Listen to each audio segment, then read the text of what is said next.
سیدہ فاطمہ الزہرا رضی اللہ تعالیٰ عنہ یعنی کئی اعتبار سے، ایک تو آپ رسول اللہ صلی اللہ علیہ وسلم کی صاحبزادی ہیں، پھر لاڈلی صاحبزادی ہیں، پھر سیدنا علی المرتضیٰ رضی اللہ تعالیٰ عنہ کی گھر والی ہیں، پھر حسنین کریمین کی والدہ ماجدہ ہیں۔ تو پھر رسول اللہ صلی اللہ علیہ وسلم نے جو ایک تربیت اس نہج پر آپ کی کر دی ہے کہ کسی بھی معاملے میں، کسی بھی مسئلے میں تکلیف کو گھر میں تکلیف نہیں سمجھ رہی، جیسا کہ مفتی صاحب نے فرمایا، بالکل صابرہ اور شاکرہ۔ سبحان اللہ۔ حالانکہ آج کل مجھے بہت افسوس ہوتا ہے کہ مولوی ٹی وی پہ بیٹھ کے یہ باتیں بھی کر رہے ہوتے ہیں، میاں عورت پر کوئی ذمہ داری نہیں، گھر کے کام کاج کرے، ٹھیک ہے بھی شریعت نے فرض نہیں رکھا،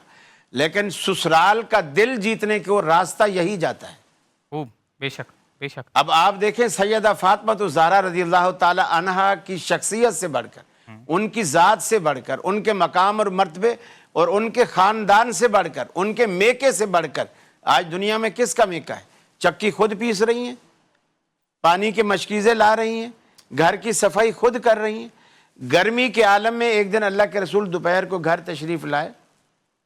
اور وہ موٹا لباس جو اس وقت میسر تھا ان کو، گرمی میں وہ پہنا ہوا ہے، پسینہ بھی ہے اور کھجا بھی رہی ہیں۔ رسول اب باپ ظاہر بات ہے جب اولاد کو اس طرح دیکھتا ہے، اولاد اگرچہ محسوس نہ کرے یا احساس نہ دلائے، والدین خود حساس ہوتے ہیں اولاد کے معاملے میں۔ آپ نے خود محسوس کیا اور محسوس کر کے فرمایا، آنکھوں میں آنسو آ گئے اور فرمایا فاطمہ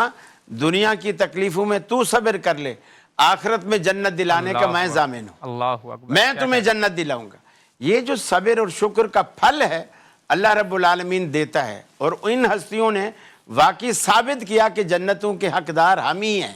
اور اللہ رب العالمین نے پھر ان کے بعد انہی کے لیے جنتیں رکھی ہیں جو ان کے نقش قدم پر چل کر آگے جائے گا اور انہی کے اسوے کو اپنی زندگی میں بسائے گا، سجائے گا، اور اللہ کے رسول صلی اللہ علیہ وسلم کی ہدایات کے بالکل عین مطابق کبھی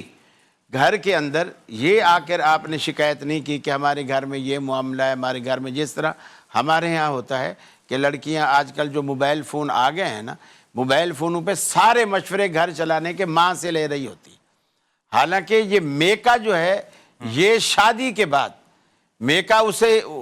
یعنی نئی ہدایت دے سکتا، اسے سسرال ہدایت دے گا۔ سسرال سے پوچھے کہ تمہیں گھر بسانے کے لیے مجھ میں تمہیں کیا خوبی چاہیے،